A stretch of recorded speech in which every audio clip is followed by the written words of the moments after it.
Okay. Okay, welcome. I am Ruth Catcher from Clinton Hill CSA in Brooklyn, as well as the Just Food Advisory Committee. And you just heard from Sherry. You know, Sherry, I've never pronounced your last name, who is also on the Just Food Advisory Committee. And our third Just Food member here tonight is John Zirin, who will be moderating the chat a little later on. If you haven't already entered your information about which organization you're with in your name, you could also enter it in the chat so we know who you are. And this forum tonight grew out of the more formal conversation that we had last month. And a lot of you said afterwards that you really, really wanted to talk about membership, about recruiting new members and holding on to current members. And so we thought we would set up a less formal conversation tonight to talk about that, and also for people to raise any other issues that are on their minds that are CSA related. So that's why we're here. I know that we're all of us are coming back after 4 pandemic years. Can't believe it's been 4 years. And I know that our CSAs and our farms have changed during that period. And Just Food has also changed and grown during that period. So we're all kind of navigating a new world. So that'll be the focus of our conversation tonight.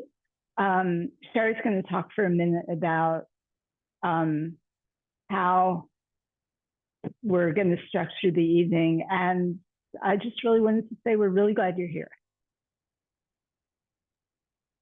So over to you, Sherry. Great. Thank you, Ruth.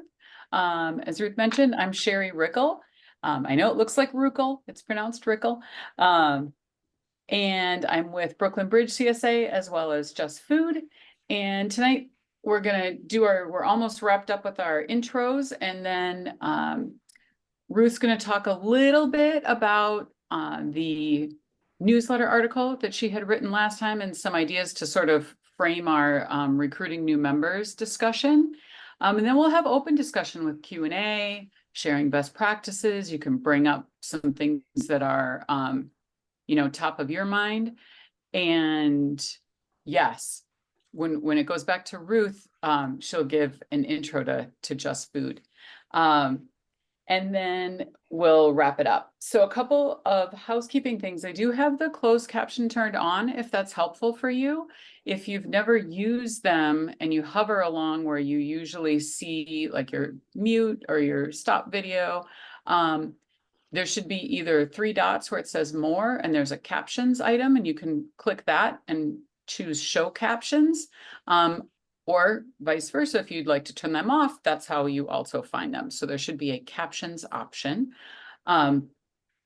There's also a couple of different views. If you want to put on a speaker view, then you'll just see the whoever is speaking versus all of the little boxes off to the side. And then, as Ruth mentioned, if you haven't already done it, want to type your name and your CSA or farm, and also the number of years that you've been involved. That sometimes, we end up with a range of folks. So it's nice to hear how long you've been involved with your CSA. So I will pass it back to Ruth for a little Just Food intro and to start our membership discussion. Okay. Just Food has, as you know, been in business, so to speak, for 28 or so years, 25, and has really been instrumental in making CSA happen in New York City. And those of us who've been involved in CSA for a long time know that in the early aughts, Just Food built an extremely robust network of farmers and CSAs, and with a focus on especially working with neighborhoods that were food deserts. That is, neighborhoods where there were not a lot of options for fresh, healthy food. And this grew together with a wider awareness in society of how important it is to have locally grown food in your community. So that was their mission, and for many, many years they did an amazing job of pulling this network together. And one thing we have learned is that CSA looks very, very different in the city, because outside of the city, most CSAs are basically focused on the farm. You know, you pick up your veggies at the farm every week. Because most of our farmers are between 2 and 4 hours outside the city, the model that Just Food really created with core group members who facilitate CSA within the city grew up. And, you know, it's hard to know how it would work as well without it in this particular city. Since Just Food did that extremely big project in the early aughts, the food landscape has shifted a lot. And there are many, many other forms of similar competition out there, from farm box programs, programs where you can order pretty much anything from a variety of local farms. There are programs that are focused mostly on low-income people, things like Fresh Direct or, you know, Blue Apron subscription services. And so one of the things that Just Food is trying to do now is keep our focus on CSA, on farmers markets, but especially also in neighborhoods that, the same as we always have been, neighborhoods that do not have many options for fresh, healthy food. And a lot of the neighborhoods that Just Food started with 20 years ago now have gentrified and have many options. And so we're trying to widen the landscape in the city of who gets access to these fresh, healthy vegetables that our farmer network is growing. And the other thing that Just Food does that we all care a great deal about is making sure that people who, underserved people, whether they're people in neighborhoods who need to eat, or farmers of color who haven't always had great access to markets in the city. You know, Just Food has always been laser focused and continues to be on making sure that everybody has a seat at the table.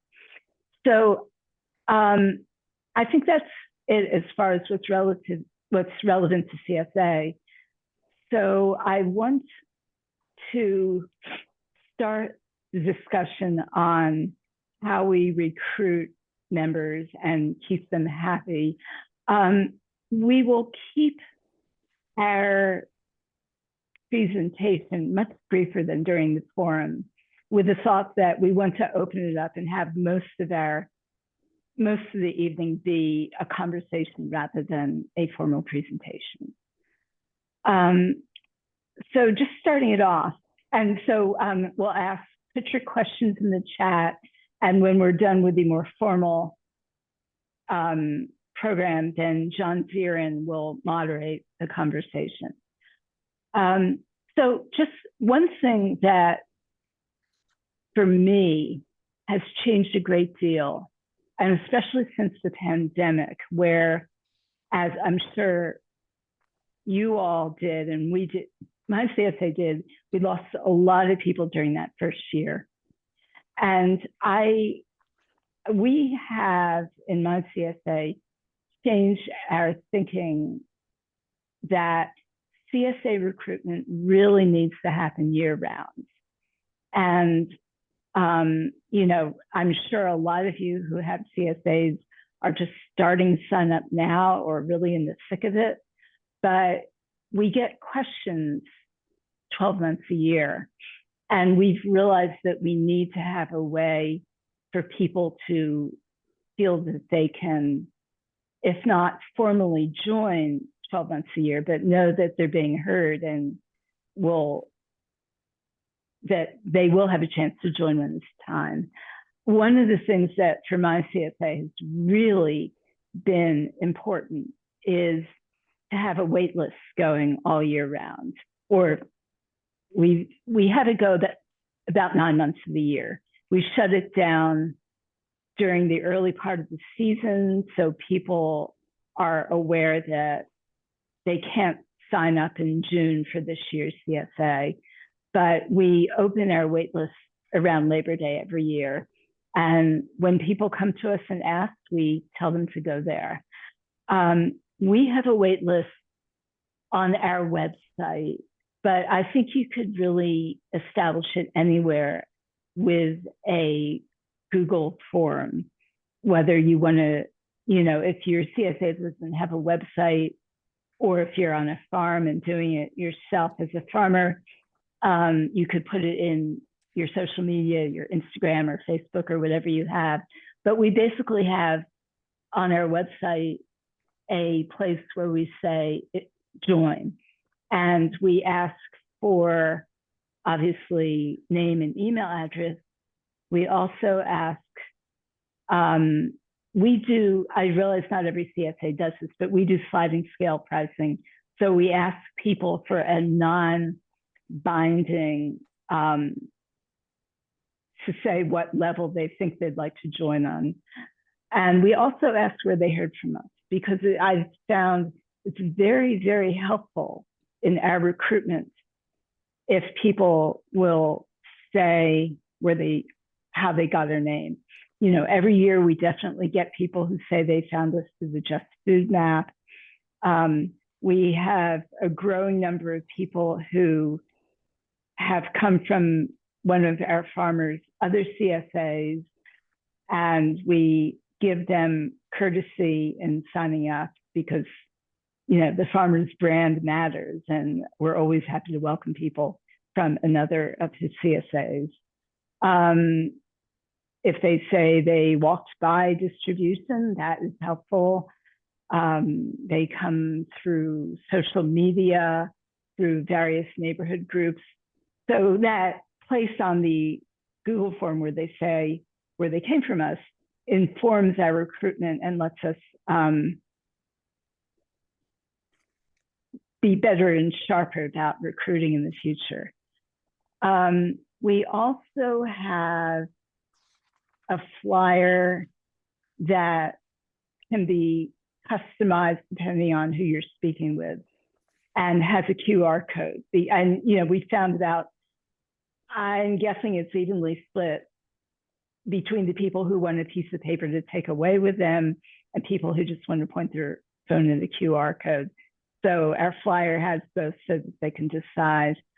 And that's very helpful. You know, if we have a core member who's going to speak to a local PTA, she can take flyers with her. Or if we're during distribution, if we have someone sitting outside the site, we'll give them a few flyers to take with them, as well as a sheet with the QR code so that they can do it that way.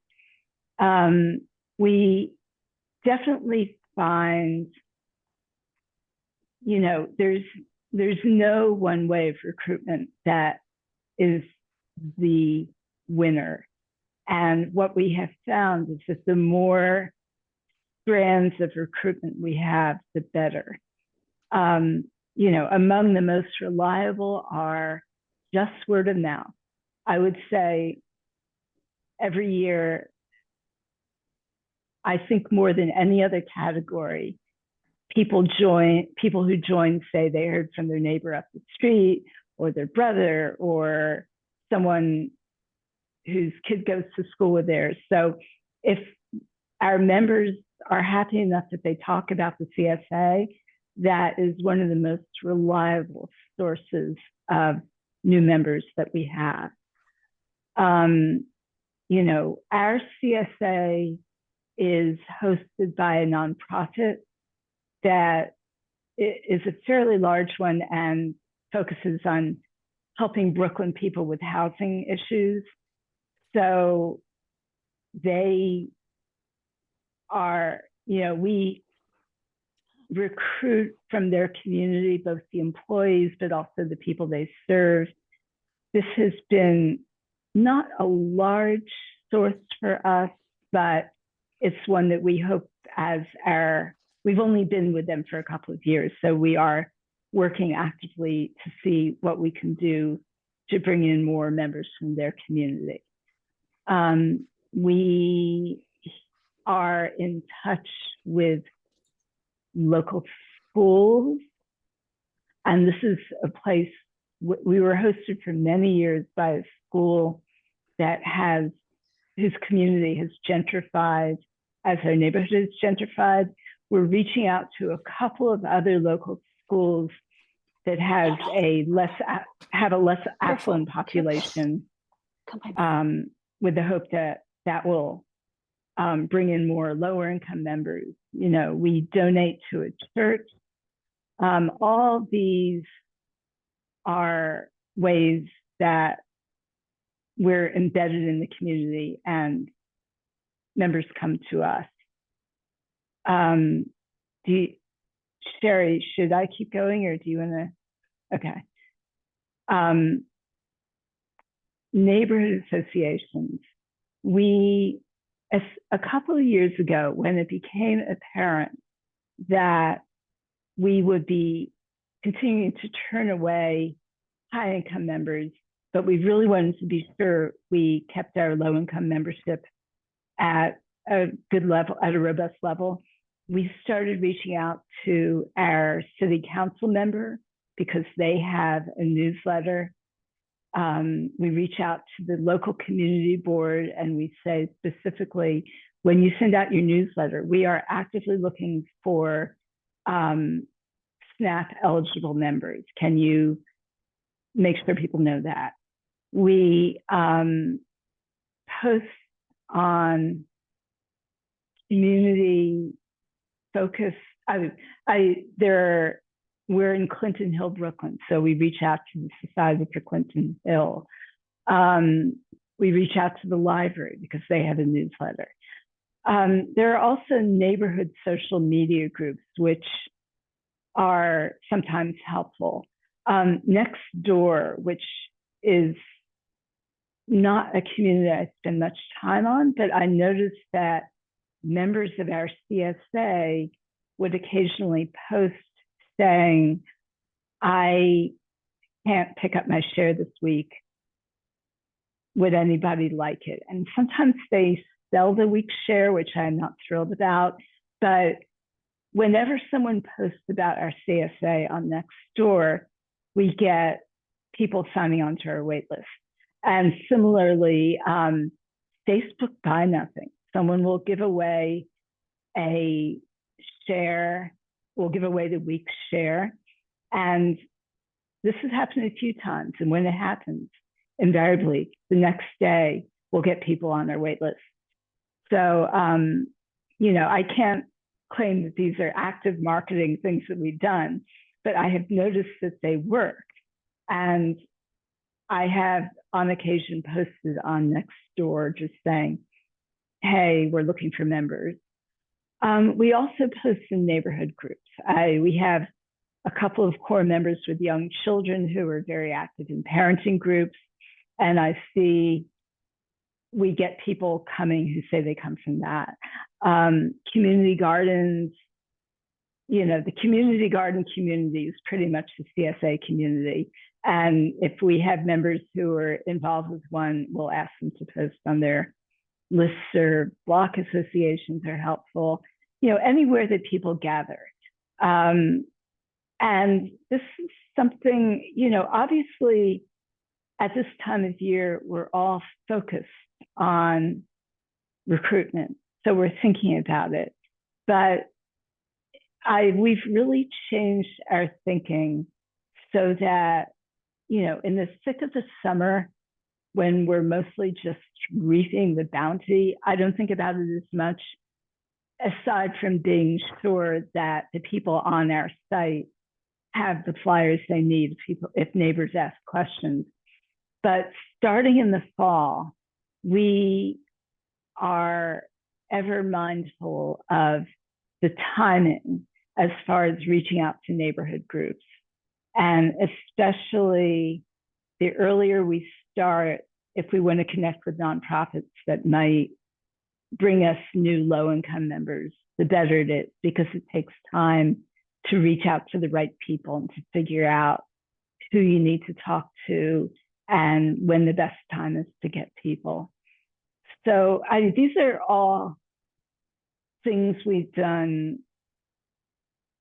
I think we've done some of this all along, but we've been more mindful of it since the pandemic and since we've been aware that we can really change our numbers, our recruitment, with a little bit of energy put into these recruitment strategies. So that's pretty much my intro. What do you think, Sharon? Would you add? No, I think that covers what I had been thinking. I know we did have a little one line item on there that, and I put it in the reminder today. If you have any flyers that you think have worked particularly well for you, or just want to share for feedback or whatever, feel free. The screen sharing should be on, so folks can do that. But we'd love to open it up, and John's going to be moderating. This part, like, what works for you? What other questions do you have? This is part of our community. We want to hear from you all. And or what is really frustrating as far as member recruitment? Like, where do you see problem areas, and what isn't working? Because that matters as well.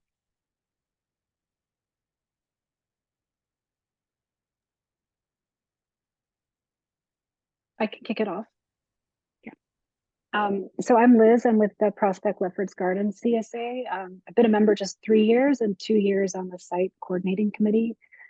And I've been really eager to diversify our membership more in reflection of the actual neighborhood. According to the last survey results we have from a couple of years ago, I think we're 80% white and 60% with a household income over 100,000. And this is the majority Black neighborhood, and much more lower income than those numbers reflect. So I've just taken charge of an initiative just in the past few weeks to try and do some outreach in the community. And I'm really just conscious that we don't have community ties to those demographics that we're trying to reach. And so I'm curious if anybody else has had, and a lot of the strategies are very similar to what's been discussed here, local community organizations and whatnot. And I think one of the barriers that I foresee is just understanding and familiarity with the CSA and what that is. And so I'm curious if anybody has specifically engaged in kind of educational initiatives as part of their recruitment strategies.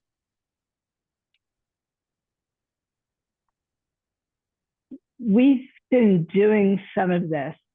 We were hosted for a long time in a public school, and his demographic was very different, as you're describing, from our CSA. And we've done a lot of work reaching out to the local schools. You definitely need to have, as one of your tools, a way of explaining what CSA is, because people find it, it's confusing. You have to be able to talk about it. One thing we found helpful is we now include in our recruitment materials not only the price per season, which can look daunting, even if you have sliding scale, but also the cost per pickup. But we have been reaching, if you go, I don't know if you are a public school parent, but if you go to a website called insideschools.org, you can very easily find the public schools that are nearby your CSA and reach out to the principal or the parent coordinator or the PTA. I mean, I personally would start with the principal, but it's kind of up to you. And just say, we're in the neighborhood. We have a CSA, and explain what it is, and we would like to have your members know about it because we think that it's a very cost-effective way of getting fresh produce.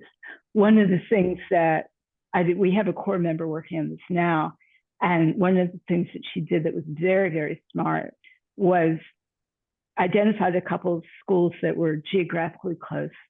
She went on their websites and found that some of them were already doing like after school programs with environmentally conscious things. One of them was doing a farming in the school program with hydroponics. So she had a pretty good sense that they would be open to this sort of thing. And that helped her. The other thing you can get on inside schools is a quick look at the school demographics so that you can find out how many kids are eligible for free or reduced lunch, or, just what the demographic breakdown of the school is. And that might help you see whether you might be targeting the right audience for that. So that's one thing we're doing that I think is going to be very helpful. And then, if you have the funds, we also donate, not a huge amount, but donate to the PTA if they ask us. Things to stay in contact with both the administration, but also the PTA, because people in PTA. Like a weekly donation or a couple of times? God, no. Okay, no, just as like a sampler teaser. Yeah, I mean, we have a local school that hits us up every year for their Halloween party. And so we'll get pumpkins from our farmer. I see. And that kind of thing, we can get a discount on the pumpkins. It's a generous donation. It is relevant to food and fresh produce. And it keeps them talking about it. And over the years, our membership from that community has grown. So I think it has been helpful. Great, thank you. Yeah.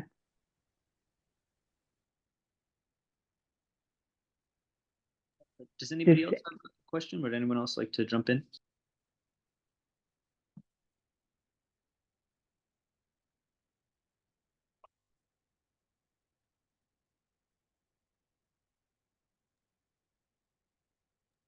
Hi, Roy Fishman from the Great Kills CSA in Staten Island. I was wondering if a lot of CSAs have been losing members. It's still a little early, but we lost quite a few. And I think it's mostly because the farmer has raised his prices. And he claims it's because he has to pay his workers from Guatemala prevailing wage. So, for instance, the premium went from $9.90 to $10.40. That's $1,040, and the basic went from $8.25 to $8.40, and so on. Our membership went from 25 in last year, 2023, to 15 this year so far. And I was wondering if anybody else has experienced the same situation. I can add a couple of things we do. We've actually been able to have about the same amount of membership from year to year, but we recruit a lot of new members every year. But one thing we do, because our farm's prices have been going up, we ask the farm to send us a little note on why. Why does that happen from their point of view? And we can imagine it's costs going up, there is the, labor is more expensive. But I think having that perspective helps people understand it a little bit more. Also, our farmer is on Long Island. We use Sang Lee Farms, and several other neighboring farms have closed. So, it's harder and harder to have the space and keep going. So that's one thing we do. The other thing to help us figure out, because we did have several years ago where like people just weren't responding. We couldn't get last year's members to sign up again. And we were like, what's going on? And we actually and it does take time, but we took a list of last year's members and a list of this current year's members, compared it, checked who didn't show up, and then split it up amongst the core group to personally email each person and ask them very nicely, but why? What's happening? And we found out a lot of people moved. They just moved. There was a few people that were saying, it's just not for me, and that's totally fine too. And they were very honest about it. But a lot of people moved out of the area. And so that helped us sort of also expect that from year to year, that we're not going to have, 80% of our folks come back, because we've had year over year, probably about a 50 to 60% return rate, but then, a lot of people moving. So that was mine, but I'm happy to have anyone else jump in if they have other thoughts on that.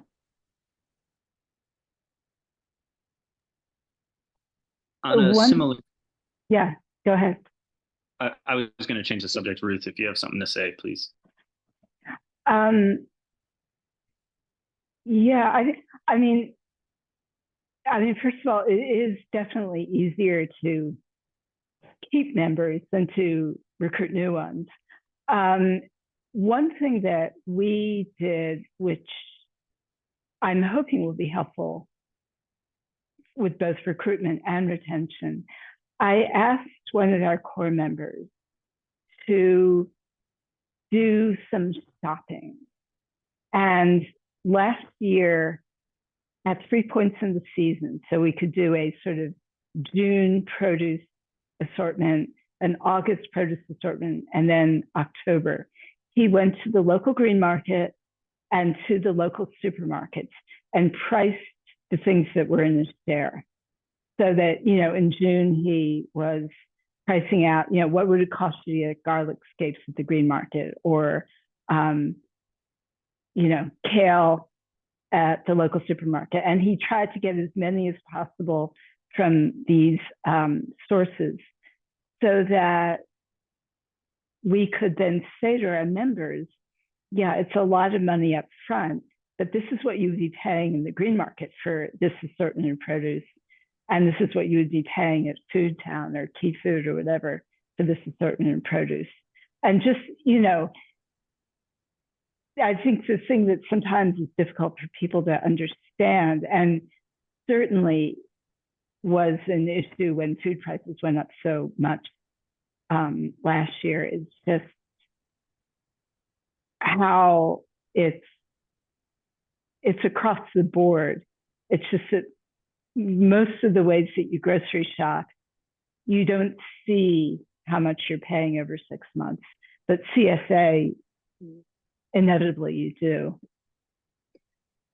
One of the things that we offer is it's kind of payment plan where you can opt to pay in 2 or 3 installments over a period, so that you don't need that upfront liquidity of the full cost. But we have a large membership base. We have over 200. So I guess that there's more financial cushion against the risk of people not following through.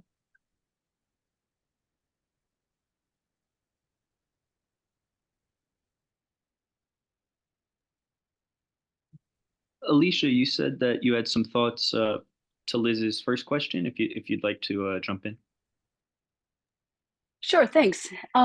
Liz, I think like any other neighborhood in New York City, you're going to find that you have prosperous parts of the neighborhoods that abut places. It's like in Chelsea, we have NYCHA housing, that's all around us. In fact, we were first hosted for the first 28 years of our existence in a social service agency called the Hudson Guild. you know, and we provided a lot of donations and in-kind types of sharing with them for a number of years. But we, you know, we were always told, you know, well, what can you offer them? And, you know, I started to think about, well, even our farm couldn't discount our small shares enough to make that attractive to people in NYCHA housing. It just wasn't going to work out.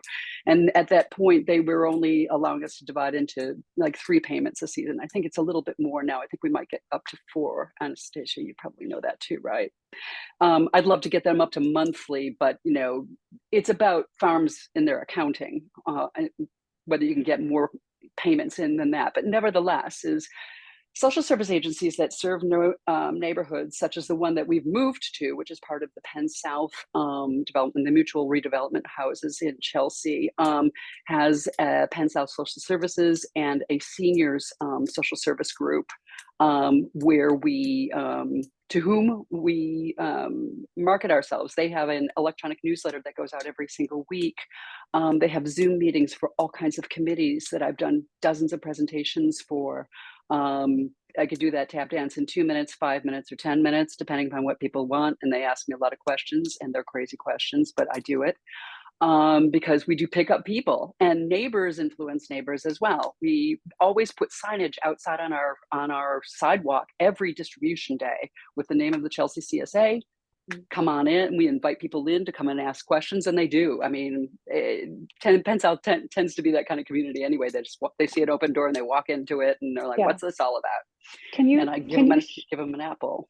Share a little bit about what those questions are? Sure. We start with price, always, always prices. And I'm all about we all know everybody budgets on a more weekly basis. That's when they shop. So I always say, you know, I've always quoted a weekly price for a number of years, and that works for a lot more people. And then of course, on the other side, try to get the farm to honor something, you know, more than a couple of times per annum. The questions tend to be, what's the variety? You know, you have to describe sort of how a farm is producing and distributing at the same time, and moves through the season from, you know, June leafies to August tomatoes to acorn squash in September, October. And you have to be able to speak to that. And it helps when you have a couple of years of maybe the weekly distribution lists at your disposal, and you can sort of rattle it off to people. And for people who say, well, I'm not into squash. Well, we say, well, we've got a swap box. People often put their squash in there and they grab something else that somebody else doesn't want, and it works out really, really well. This is too much for me. I'm a singleton. Okay, do you have a neighbor we can split with? Or can we find you a member that you can share a share with? And the two of you can either come to distribution together and split there, or alternate weeks to come and pick up. You know, what are the other things? Why can't we pick up any, you know, beyond from 4 to 7 on Tuesdays? Well, we're an all volunteer organization, and therefore, you know, these are the hours that are the most palatable to the 6 people we can get to manageable shifts. You know, there's a good sell in the fact that it's a community organization, that people just have a place to go and show up. We have lots of seniors in our community who just literally want to sit around and shoot the shit. And they kind of love that. They like, have a chair, sit down, whatever. And luckily we have the space to be able to do that. And they wind up helping and that sort of thing. So I guess the things I was thinking about is, you know, the social service agencies in your neighborhood that might serve any number of cohorts. Your community, your city council member usually has an electronic newsletter that goes out.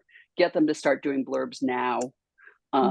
Present at your community board meeting, whether it's the full board meeting, or reach out to the community, to the committee that is about sustainability, for example, or, you know, pick off, you know, some of the committee meetings. Sometimes that's a really good way to sort of get to know people, because these are the involved people, so to speak. You know, I think we're all challenged to be able to make it affordable and palatable to people who are of limited means in our neighborhoods. And I'm still very dedicated to trying to extend our membership somehow, because even if we gave them a discounted, you know, small share, it's not affordable to a lot of people in our neighborhood, and I'd love to reach those people somehow. Just as an FYI, we've actually just, I think we're close to confirming that we'll be able to accept food stamps. And this is based on a model. We have the same farm as a couple other CSAs. And so one of them is already doing this. And the way it works is that the farmer has a SNAP, like they're registered or whatever you need to be. And so they can actually process those payments on behalf of the CSA. So that's worth potentially looking into if you're interested in similar. We talked about that. Yeah. No, I think if you can get farmers to accept EBT, that makes an amazing difference. I mean, one other strategy, if you're finding that price is really affecting your membership negatively, is just go back to your farmer and say, this is what we had a year ago. This is where we are with sign up now. We really want to keep you guys making a living, but we're finding your current price point challenging. How can we work together to make it more affordable? You know, and maybe if he won't come down to the basic price, maybe he would be more willing to accept monthly payments or a little bit of consideration for the lower income members of your community. Another thing that can be very helpful if your farmer is not doing this already is to introduce the idea of half shares or every other week shares, because I know when our farmer allowed us to start offering half shares, our low-income membership really jumped, because people who found a full share of every week CSA, not only daunting to cook with, especially if you're low income and you've got, you know, maybe 2 jobs and you're raising kids, but they also found it just plain more affordable. And especially if you're just sticking a toe into CSA, if you've never done it before, to pick up vegetables every other week it's just easier. And, you know, if that's something your farmer doesn't offer, that's definitely a topic to introduce, because we found it really helped us sustain our membership levels. And Ruth, if I can just add to that. Yeah. There's a couple different ways of payments, right? So I know your payments go through your farmer. Ours go through the core group. And so we take all the payments and then send one check or a couple checks throughout the season to the farmer. And all that to say that we're able to actually offer half shares and our farmer does not. So we do all of that internally and we assign A and B weeks to everyone, but we just report full shares to the farmer. Like to them, we have 65 full shares. For us, we have 120 households that are involved in the CSA. And so I won't take up more time in this, you know, discussion to go into that, but if I'm absolutely willing to talk with anyone and explain more of how we do it. We are not a registered nonprofit. We just assign, we make sure we have an even number of people to be able to assign, you know, 35 A-week people and 35 B-week people. And then the numbers total, they basically pay the half of the full share price, if that makes sense. So we have, and then we add in half shares of add-on shares like fruit and things like that. So it takes a bit to get the system down, but we are not a registered nonprofit. So you can contact me through the advisory if you want to go deeper dive into that. I'm happy to talk more about it.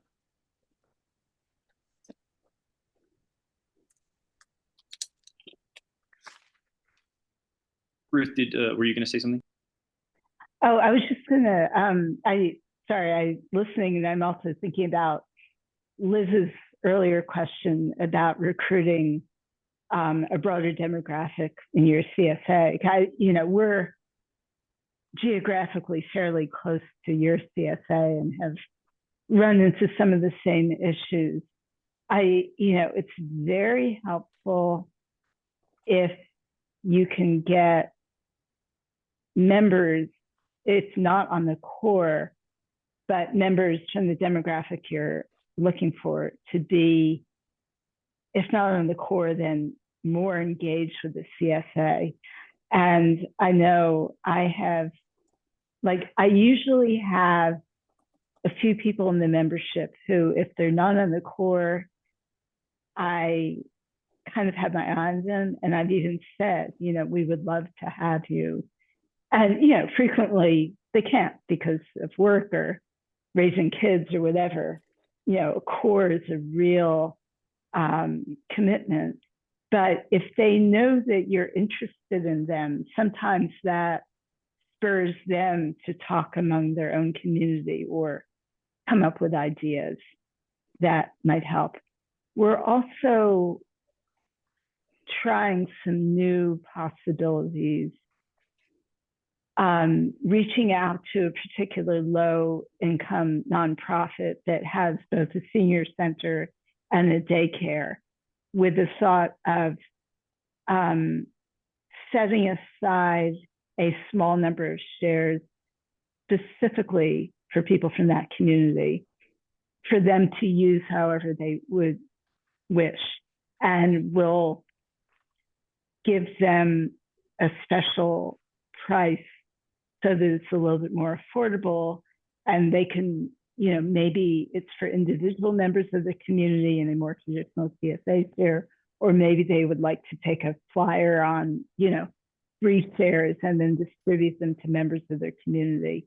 But, we're open to trying other ways to recruit with a particular focus on another group that's already in the community and working with the population that we're interested in reaching.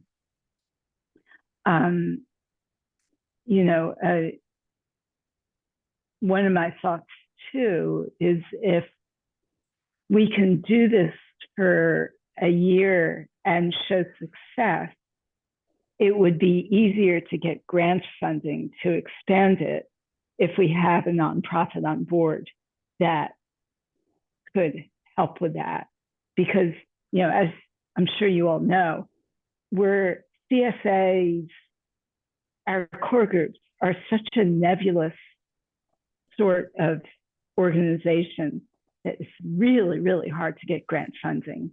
And yet there is grant funding out there for low income, food challenged communities. So I'm thinking that if we can establish these ties to a nonprofit, we could work together to get something that'll support a lower price for some of our shares in that community. So, some of the things we're talking about for recruitment are quick, easy things that you can do tomorrow, like post on Nextdoor or in a neighborhood chat group. Some of them are 2 or 3 years down the road, but are still things that we're trying to make work.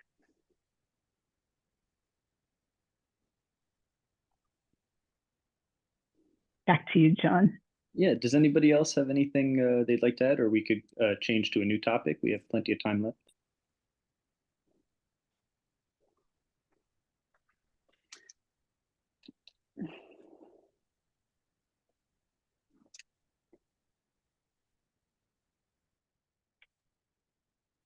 I have a question, and we asked this in this. I asked this in the smaller meeting, but in the interest of trying to recruit people who are of a different income level, and reaching some of the more challenged cohorts within our communities, how do people determine, who,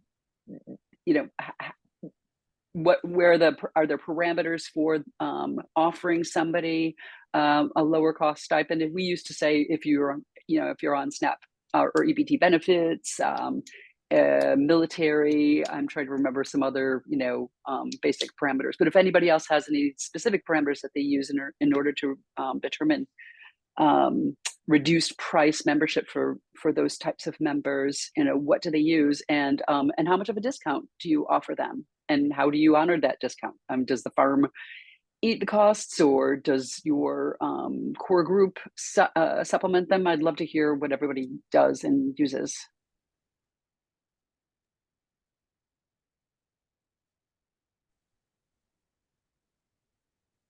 I hate to monopolize if there are other people who want to jump in, but I can give one response. We don't actually offer tiered pricing. I wish we did, but I had a conversation recently with Flatbush Farm Share. I don't know if there's anyone from that group here. So they were the ones who were advising me about accepting SNAP. And so they described their model of subsidy, and they have like a one-to-one direct subsidy from the highest price to the lowest price. So they need to get X number of sort of the most expensive shares in order to subsidize that same number at the lower tier.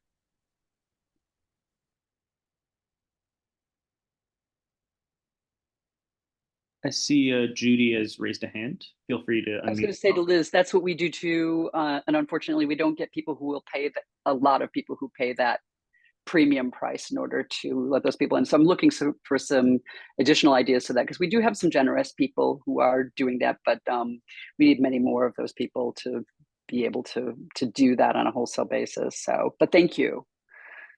We do a 2-to-1 ratio. So we adjust our pricing so that for every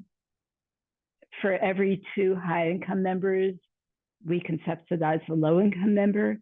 And then for SNAP eligible members, we also allocate part of our admin fee that we charge for supplies and things. And that goes, but part of the admin fee goes directly to keeping the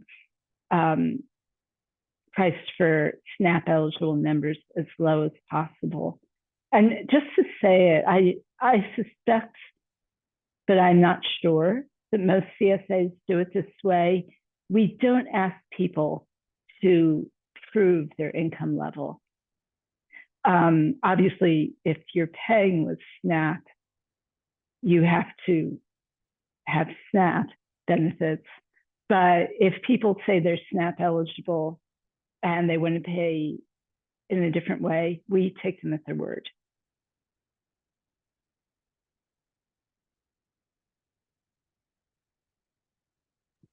Judy, you have your hand up. Please feel free to unmute yourself and jump in.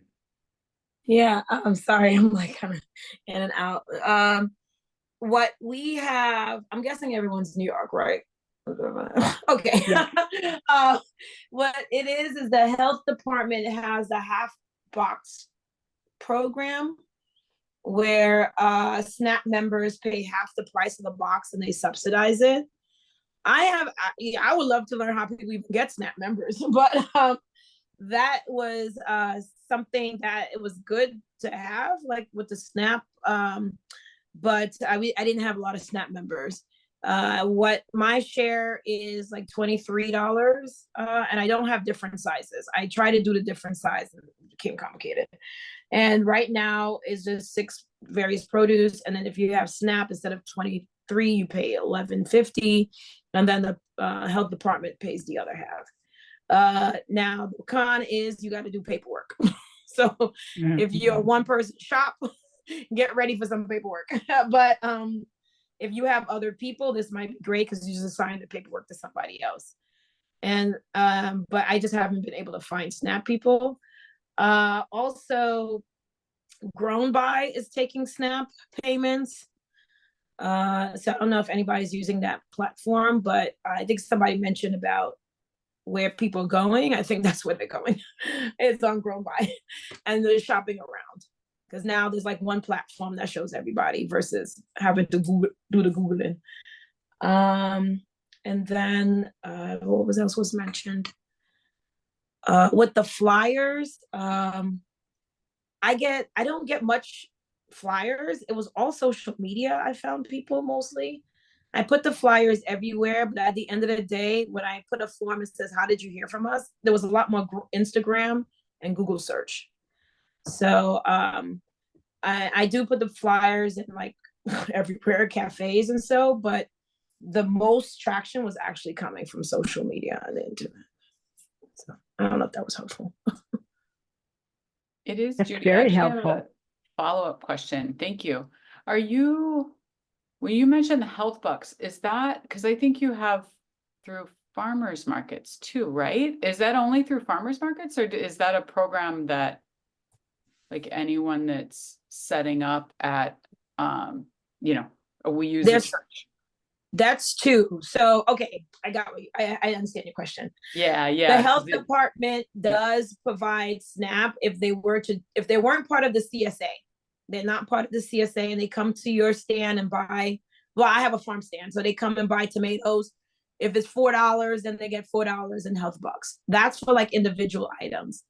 But if you are running a CSA and you want to accept SNAP and your CSA has a fixed price, you can ask the health department to subsidize the other half of the share. So the health department has two portions. It's the half farm box program, which they've been struggling to get off the ground. And then there is their health bucks, which is attached to individual purchases.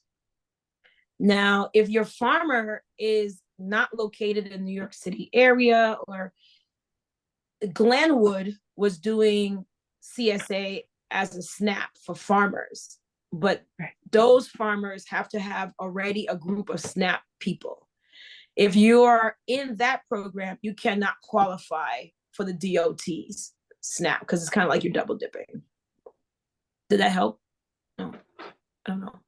That's really good. That's very helpful. Yeah, Judy, this is all very helpful. One thing I want to clarify about Grown By. Grown By is a platform that CSAs can use for payment. You know, it's one of a number that are out there, like Woofu, which my farmer uses, or Farmigo, which I know some of our farmers use. And it's kind of wonderful. They do accept payment with SNAP, and that's a really great thing to know about. You should also know, though, that they don't hold the SNAP account. The individual farmer needs to have a SNAP account, and then people can pay through Grown By. But like, they can't accept random payments without a SNAP account that needs to be held by the vendor, which no, in they our changed case it. is the farmer. They changed it. It's a very recent change. You can be an aggregator and put on the platform now.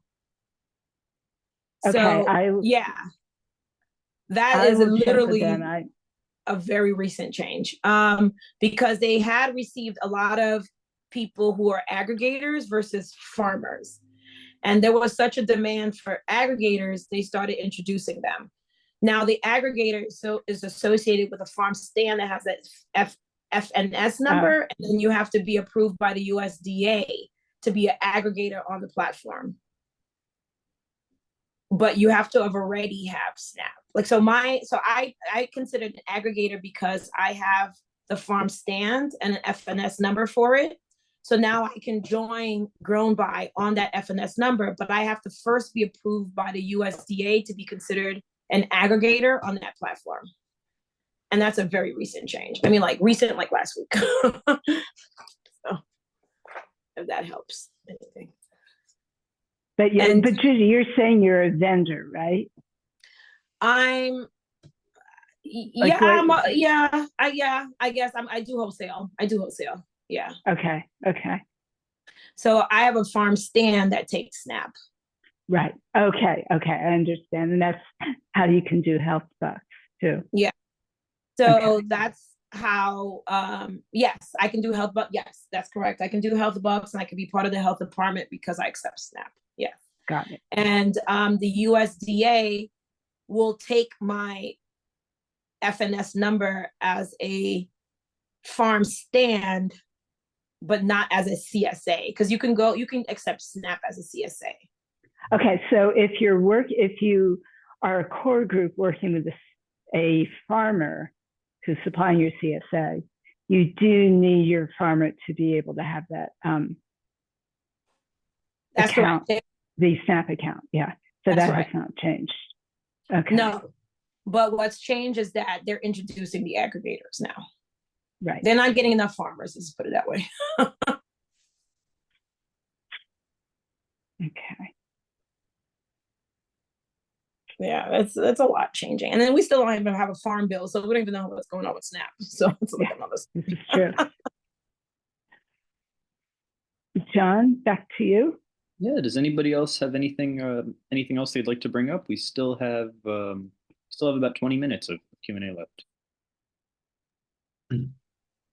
I would like to know if there are any difficulties dealing with SNAP. I have talked to another CSA, the only other CSA in Staten Island, and her opinion was that it is a little cumbersome.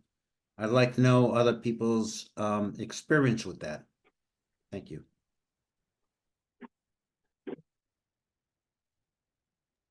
Feel free to unmute yourself and jump in if you have anything to add.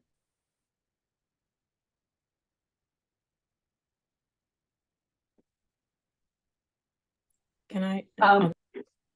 Oh, sorry. I was going to say our CSA used to be able to offer SNAP and EBT benefits because we were housed within a social service agency that had their own connection and was able to negotiate that with the USDA.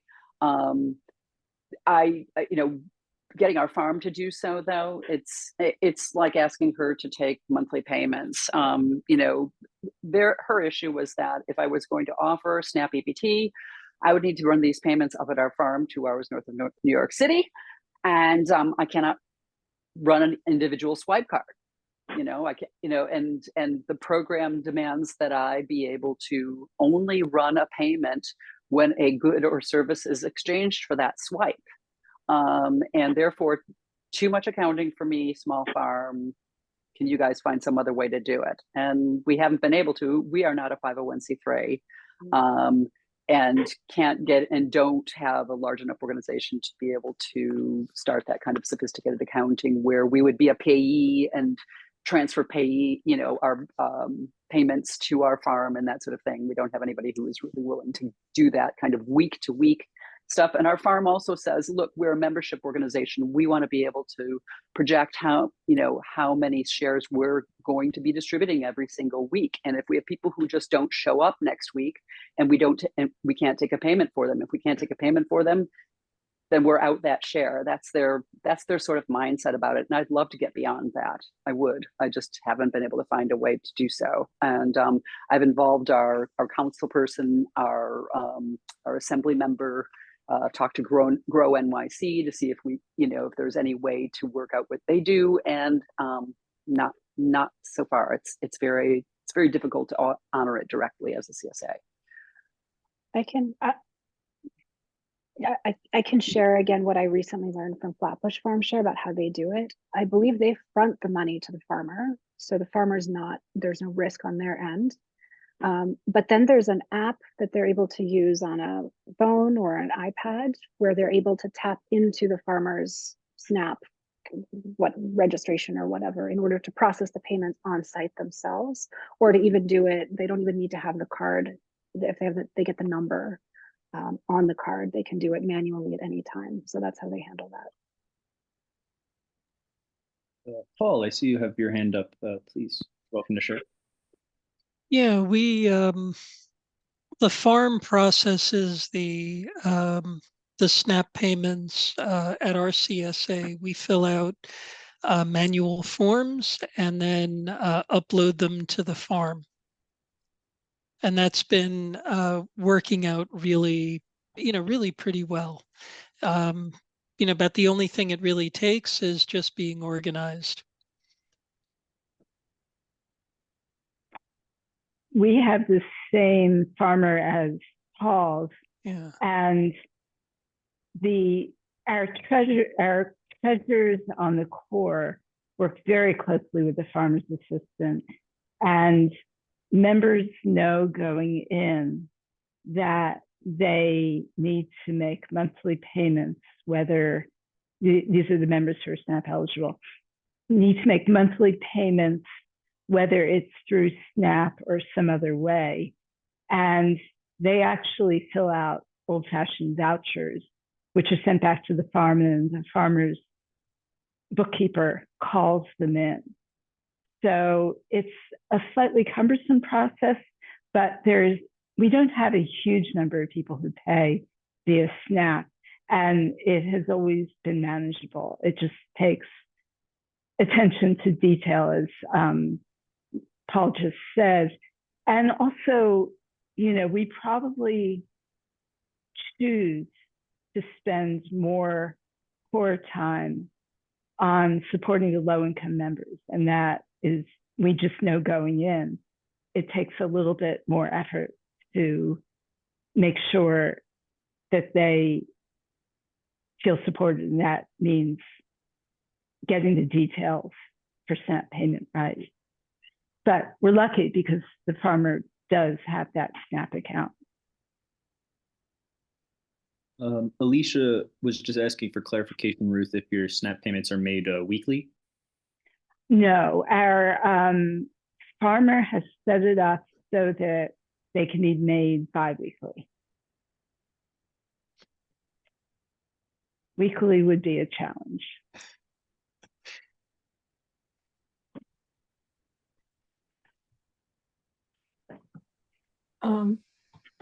For the SNAP, I actually suggest you reach out to MarketLink. They provide a lot of service and one-on-one support to the farmer and gets them through the process, and the farmer qualifies for a grant. And if you keep making over 500 in income, you keep getting the service for free. So it might be something that you reach out to MarketLink about. They can guide you through that. And they give you the equipment also.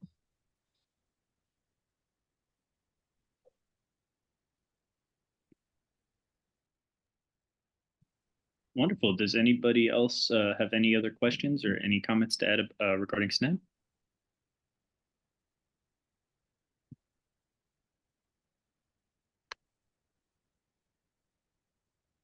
If not, we still have time for some more questions. If anybody else has anything else they've been wondering about, please feel free to jump in.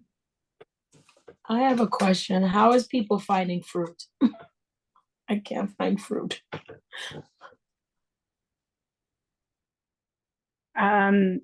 Fruit took a big hit last year. There was a late season freeze that took out a lot of our local farmers. And I know it's an issue also because Lewis Waite was supplying fruit to a number of our CSAs, and of course they went out of business. And as we know, Pleasant Valley has also given up their CSA support. One possibility, and this would take a little bit of legwork on your part, is there are at least a couple of Grow NYC farmers who support local CSAs. And I know, for instance, in my part of Brooklyn, there's a farmer who's in 3 green markets and also supports 3 or 4 CSAs in relevant neighborhoods. So you could hit the green market. You could also look at Grow NYC lists of who is supporting particular farm markets and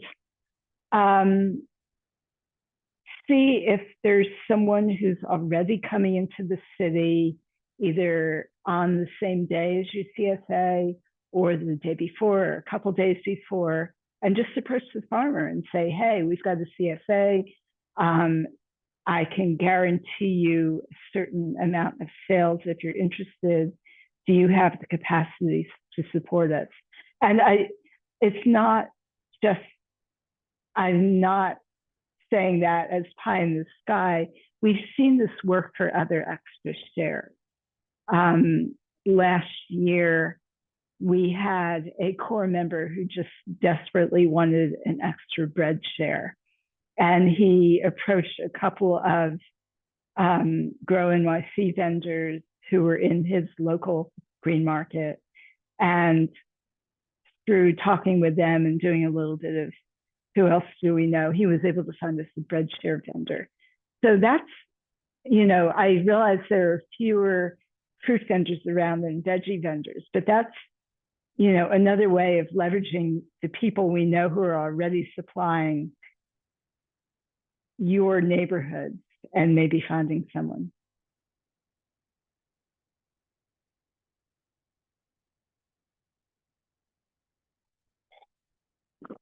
Zuleika, But oh, sorry. Yeah, Go ahead. I was going to say, if someone else has other ideas, that would be helpful. I just saw here in the chat, Zuleika added that Golden Earthworm will be offering apples, pears, and possibly peaches for a Thursday delivery if anybody and if anyone does their drop-offs on Thursday. Yes, I do. Thursdays. Spread the love. Well, there's a possibility.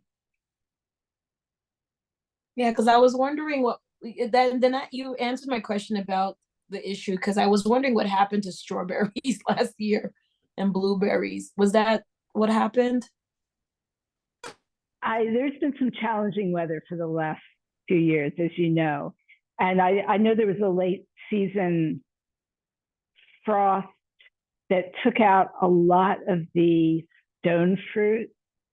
Our farmer was okay, but I saw it in the green market. Farmers, the ones who were coming from upstate, were not able to deliver peaches, apricots, that sort of thing. The New Jersey green market farmers were able to. So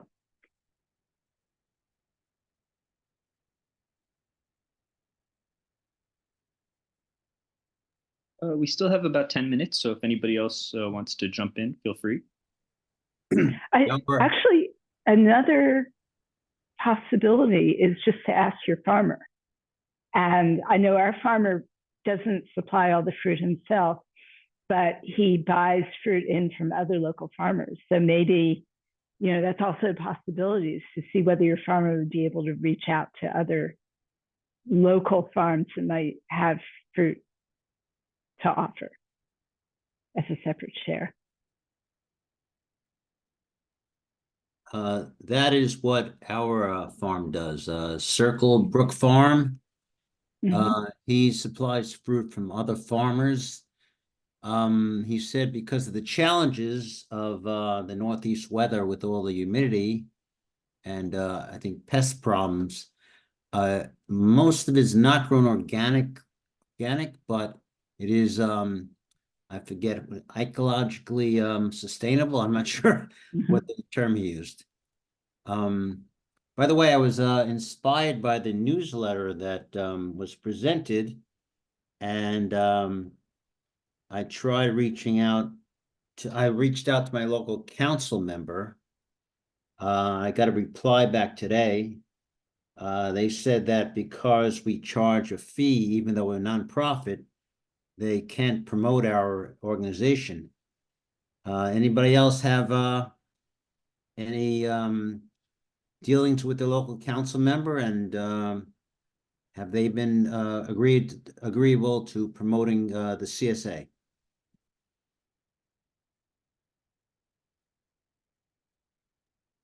They won't promote the CSA, but you can ask them if they can buy from your farmer when they do food giveaways. They're also, because they are so embedded in the community, they might be, let's say, it's possible if they won't do direct promotion, they might have suggestions for other food related community members who can help you with this or that. I know I've reached out to mine when we've needed help finding someone to take donations of extra produce, or they might have ideas for if you're trying to broaden your membership to a different demographic. They might have ideas for organizations that could help you do that. I mean, my experience with our local council person is that they're very willing, and they don't always know the landscape of food, but they do know the landscape of nonprofits, and that's been helpful.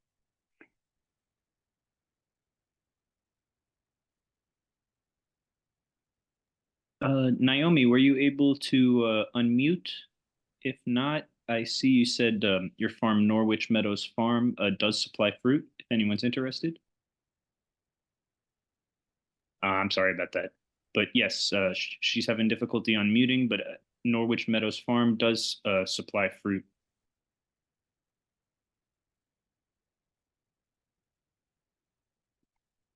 And many of these farms are listed on the Just Food map if you need to know how to reach them. How do you update your information on Just Food's map?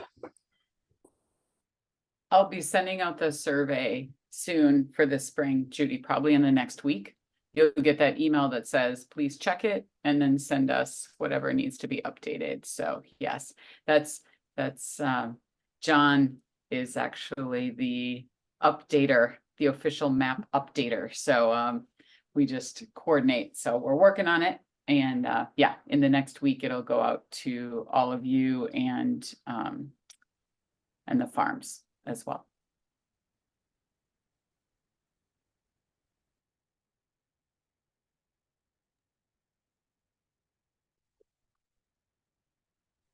Does anyone else have anything they'd like to add?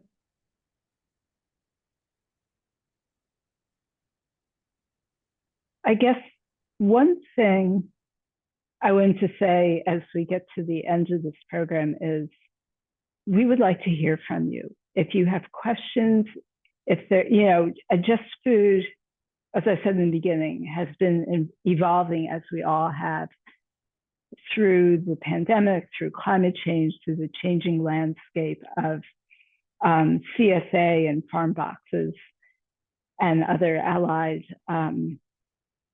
things that are available to our members. We would like to hear from you. We'd like to know what you would like help with. And please feel very, very, very free to reach out to us at the Just Food Advisory. And as questions come up, and we'll do what we can to help you answer them if you're having difficulties. So one last question I see here from Zalika. She says, do you have a list of the organizations / contacts used to help assist lower income members? She says, I know Judy mentioned the health department, but I couldn't catch the name of all the others. I'm going to say if anybody has any organizations that they use, please just put the name in the chat, just so we can aggregate them in one place.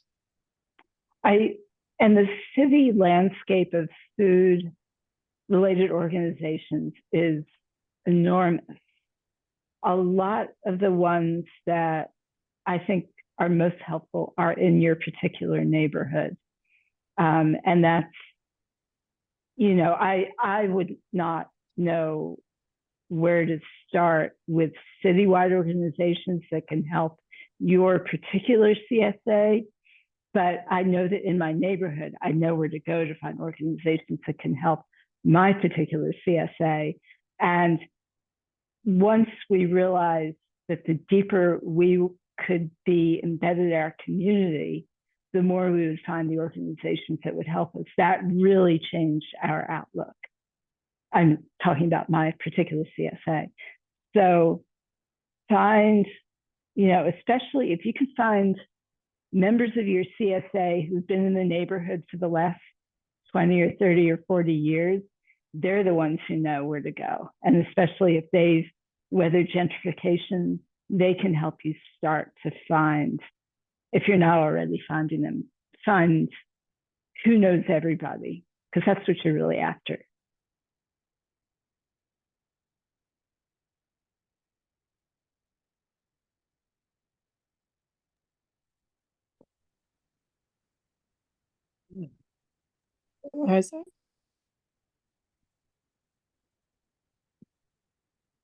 we have any other final thoughts? I was trying to go through the chat because I know I came in a little late, but I think someone said something about Grow NYC. They're no longer doing the health box. They're not bringing anybody on to it. They stopped the program. Is that what you were asking about the green market? They're not doing CSAs anymore.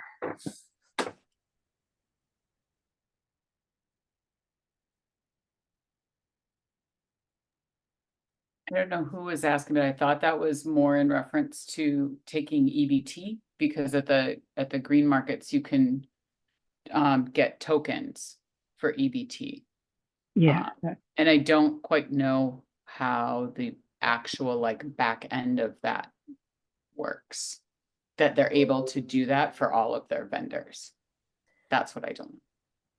That is New York Farmers Market Federation is the one who gives you the tokens.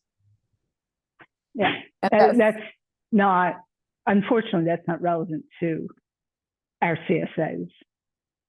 I mean, it's a great program, but it's not something that we can do.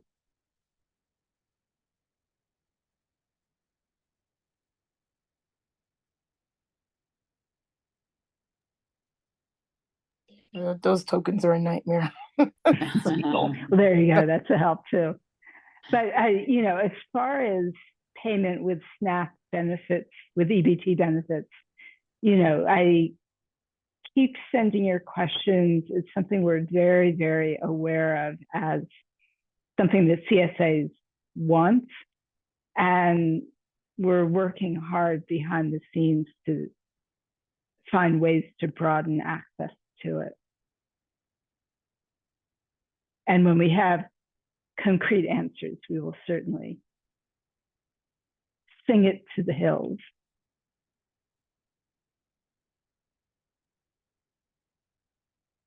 Okay. If there's nothing else, I think I can do a quick closing. Yeah. And I had put the advisory email in there, in the chat a number of times, so you all can get a hold of us. And like Ruth said, thanks, Alicia. Like Ruth said, let us know what your concerns are, because that's how we know what to sort of pull everybody together to talk about. So we would have just looked to, what are we hearing?